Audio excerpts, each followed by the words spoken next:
An announcement came up earlier last week on Sunday that Saudi Arabia will begin cutting oil production by 1 million barrels per day in July to support the stability and balance of oil markets. Even though the country says it doesn't use the cost of crude oil to make production decisions, the move is considered to be an attempt to prop up oil prices in response to the global economic uncertainty and concerns that international demands could drop. What does this mean for all of us? We should all prepare our wallets for the tough times ahead. The fuel inventories are continuing to shrink and the price of oil is already skyrocketing. As days go by, a barrel of oil is set to rise to almost $10 above the current average, and this will have a huge impact on gasoline prices, not only in the US alone, but also in the rest of the world as well. Now, how will this affect the other sectors of the economy? Are there any precautionary measures that officials are set to take? In today's video, we will expose all that. Just sit tight and watch this video till the end. The average cost for a gallon of regular gas increased by 21 cents from just 1 month ago. For several states, prices are almost hooking closer to the $5 mark. For instance, right now, California drivers are paying $4.915 per gallon. In Hawaii, gas prices reached $4.78. It might sound like a nightmare, but this is what Americans are experiencing currently. They are seeing prices at the pump going above $4.50. Gasoline prices have drifted higher in the last week due to refinery kinks and low gasoline supply, says Patrick DeHaan, the head of petroleum analysis at GasBuddy. DeHaan expects the national average to reach much higher levels, especially if unexpected refinery outages flare up, or we see a major hurricane or economic development, he said. On top of that, he sees gas prices shooting up well above the forecast, given that the debt ceiling passes through Congress, which are likely to keep fuel demand stronger this summer. At the same time, after OPEC+, which represents 23 oil-exporting countries, announced crude oil production cuts for the rest of the year, the U.S. Energy Information Administration, the statistical and analytical agency within the U.S., raised its Brent oil price forecasts for the second time this year. The agency expects the cost of a barrel of Brent crude oil to reach $85 in the coming few months, and that is just almost $10 above the current prices. Honestly speaking, this will put a lot of dramatic impact on gasoline prices at US stations. When the cost of crude oil crosses the $80 per barrel mark, then that means we have to dig deeper into our pockets. Some insiders also expose that the potential for Brent crude to soar above $100 a barrel is real, which makes the outlook a lot scarier than we think. Last week, oil prices already started to climb on prediction for a tight gasoline market and a warning from the Saudi energy minister that raised the potential for further OPEC+ output cuts. A wave of supply shortages is currently spreading across the industry after the Saudi officials said they would keep US short sellers disappointed and tell them to watch out. To add insult to injury, national gasoline interventions dropped for the third straight week to their lowest levels for the first time of the year since 2014. Furthermore, total US fuel oil production is on track to decrease this month after output fell last week by the largest amount since 2022, as revealed by the data from EIA. Taking the lead in the declines are Gulf Coast and East Coast refineries, which produced 15% and 9% respectively less fuel oil this month. Even though a gallon of gas cost less than a year ago, sadly, these averages may not hold for much longer. And analysts are predicting that the high prices in the near term might just put a crimp in people's budgets. Just as it happened before, peak gasoline demands indicate that price hikes are coming for drivers soon, and that could also make inflation appear much stickier than what policymakers anticipate, Bloomberg notes.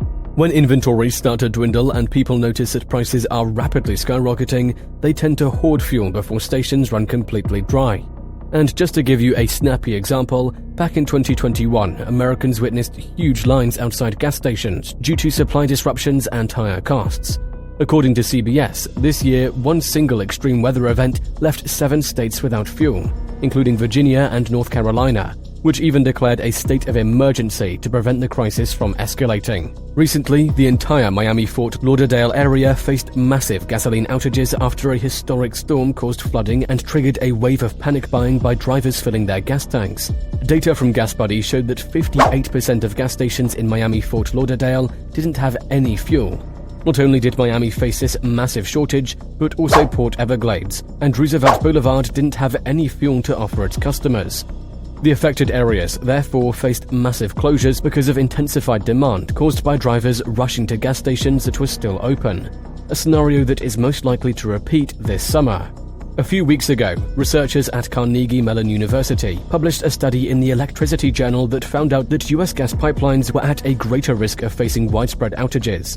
They even urged US officials to take action before supplies dropped to dangerously low levels. The scientists investigated vulnerabilities at production sites and outage risks at major US nations. In new research, scientists investigated the vulnerability of electric power generation to electric outages at US pipeline compressor stations. They found that at least 10% of such stations are facing serious threats of shortages and thus vulnerable to widespread energy supply outages. Addressing this issue should be a top priority that requires immediate attention, notes Sean Smiley, a doctoral candidate in engineering and a public policy at CMU. For the diesel market, things have already started to go south, and a serious economic slowdown is already unfolding. Even Ed Morse, Citigroup's global head of commodities research, pointed out that oil demand was being crippled by the prospects of an economic slowdown and deep recession. This year, the US diesel has continuously weakened, given that freight and industrial activities have slowed amid higher interest rates and falling consumer demand for goods. Refiners are already noticing a drag on diesel demand that was caused by the sticky inflation, while transportation and logistics firms say a freight recession is already here, and hundreds of smaller trucking companies are even going bankrupt. We are witnessing trucking companies with fleets of 200 to 300 vehicles failing at a rate of 1 per week, Costello reported. The future of the diesel company is already on red alert, and even as you may witness, deliveries have begun to plunge. Last week alone, fuel delivered in the New York harbor plunged to a 15% month low, as the fears of diesel shortages from last autumn have now turned into fears of weak diesel demand due to a collapsing economy. Meanwhile, imports into the United States have continued to decline due to the decreased freight activity as the financially struggling Americans curb spending.